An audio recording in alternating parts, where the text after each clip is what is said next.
I'm the punk patriot, and I can't fucking sleep. I can't sleep because the assholes in Congress just pissed all over the United States Constitution. Talking, of course, about the National Defense Authorization Act of 2012. In this bill, in sections 1021, 1031, 1032, 1034, they grant the executive branch the authority to detain whoever they want, whenever they want, wherever they want, for whatever bullshit excuse they want.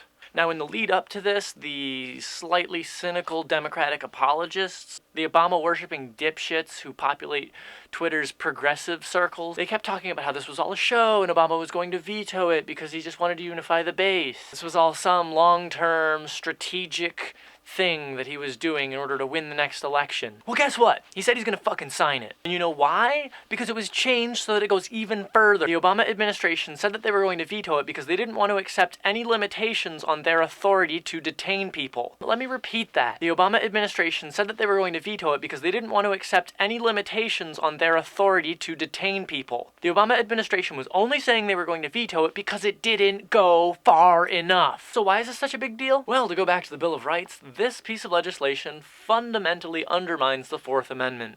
It also completely strips you of one of the most fundamental rights in any society based on law and order, the right to a trial in which you can face your accusers and then either receive punishment or go free. At least in the tin pot dictatorships in places like Africa and Southern Asia, at least they have the good courtesy to charge you with a bullshit crime. But under this piece of legislation, they can detain you indefinitely, forever. They can put you in Guantanamo forever, for nothing. The bill actually defines terrorism as being an act of belligerence, which could mean anything. This is the final nail in the coffin of our Constitution that started with the USA Patriot Act.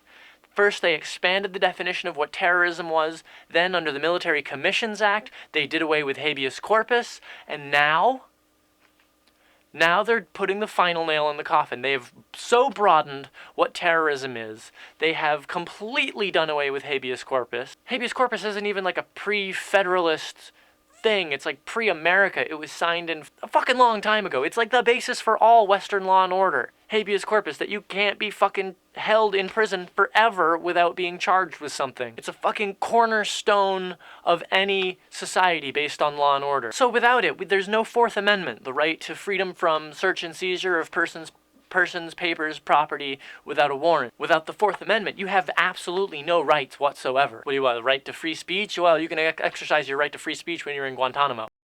You want a right to bear arms? Not when they raid your house and take them all. Oh, and they're going to do that without a warrant, and you're not even going to know that it happened. They're just going to come home and be like, oh, all my guns are gone and my house has been trashed. I guess they just got stolen. Someone came in and stole stuff. Yeah, someone did come in and steal stuff. It was the government. It wasn't cat burglars. Right to petition the government for redress of grievances. Yeah.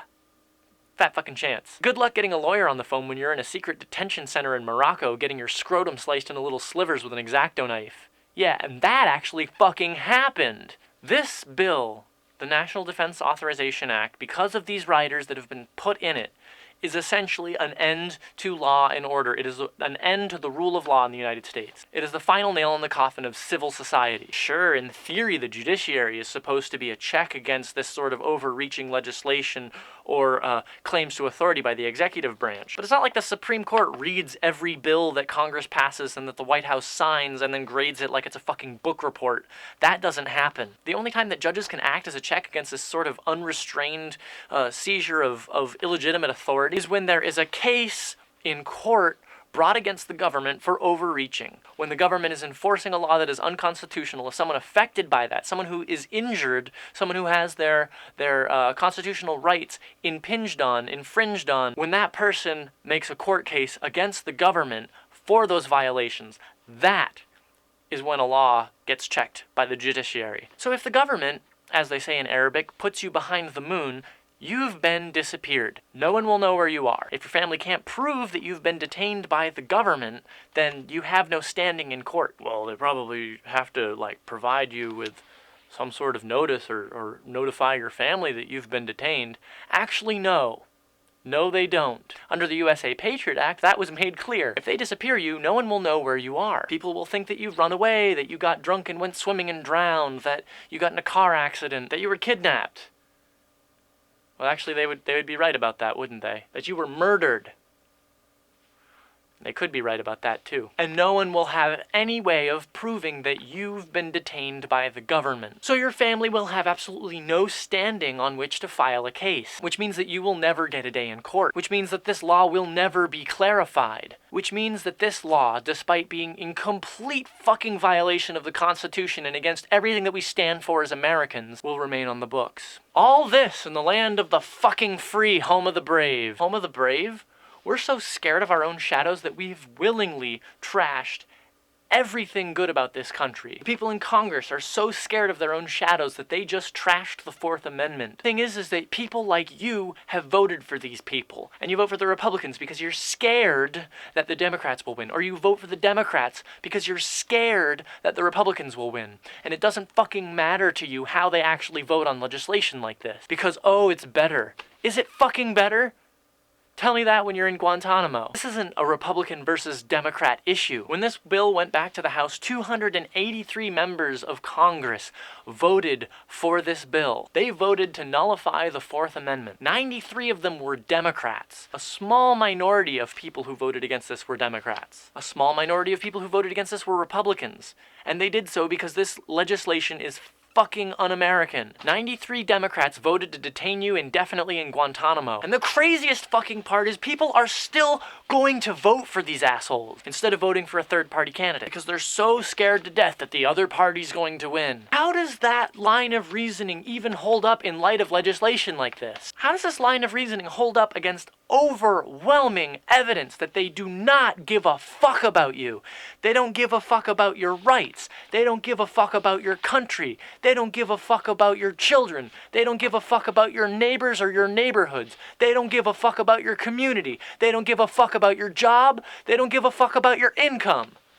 They don't give a fuck about you. How can you in good conscience vote for anybody in this Congress who has voted in favor of this bill? If Obama signs this legislation into law, how the fuck can you justify voting for him in 2012? Both parties have worked together to nullify the United States Constitution, and yet people are still holding out, thinking that this is some part of long-term strategy to trick the GOP in 2012. Are you fucking kidding me? Another thing that's completely fucked up about this is that all of this was clarified by a Supreme Court decision in 2008 when they said that the term enemy combatant is complete bullshit and that you can't hold people indefinitely without charging them for crimes. Remember when the military was forced to release those Uyghurs from Guantanamo and then we sent them to like the fucking Bahamas or something? Do you remember that? Yeah. That was that case that clarified this law. Well, it wasn't this law. It was the USA Patriot Act and the Military Commissions Act. The law's been clarified already. They just passed another fucking law that needs to be clarified now. They just do the same fucking thing over again. We already know that this law is unfucking constitutional, but the mechanisms of our government are not going to be able to challenge this until we have a court case. And it's not gonna fucking happen. How can it? Remember when Obama was saying that the first thing he was going to do when he got into office was close Guantanamo, and then, he didn't, despite the fact that he could, with a single stroke of his pen, with an executive order, close the fucking thing down and release everybody, or at least send them to trials in the United States, civilian trials for civilian crime. And then do you remember how suddenly closing Guantanamo just wasn't a priority anymore? Then Obama decided that he wanted the right to kill any United States citizen anywhere on the planet, which he's done. Look up Anwar al-Awlaki, whose crime was posting on internet forums. So what the fuck happened? The executive branch completely ignored the court ruling and nothing happened. The Supreme Court doesn't have any authority to kick the people who ignored their court rulings out. So the executive branch completely fucking ignored this judicial precedent, and Congress has just now completely ignored this judicial precedent, and so what? What we have in our government right now is not law and order, it is fucking anarchy, using legislation to create a guise of law and order, but it's not law and order. They ignore their own laws. The only reason they pass these laws is so they can point to them to justify the illegal things that they're doing. They were doing them before, then people got upset, they tried to stop them, and then they're like, okay, well, we'll just pass a law, even though the law itself is illegal. This legislation should be met with mass protests, massive public demonstrations. Freedom is not granted by governments. People need to understand that. The only person who can take away your freedom is you.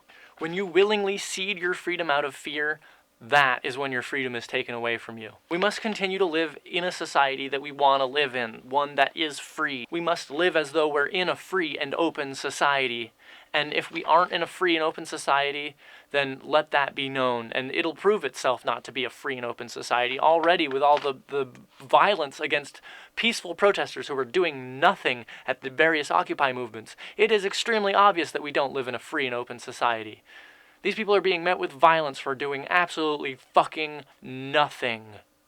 But we're creating a land of the free and home of the brave. Everybody in Congress who voted for this legislation needs to be met at their offices in Washington, D.C. by mass protests, people occupying their offices non-violently and demanding that they resign, people occupying their offices in their home districts, occupying them and demanding that they resign. This is the Punk Patriot, to life, liberty, and pursuit of a less fucked up government.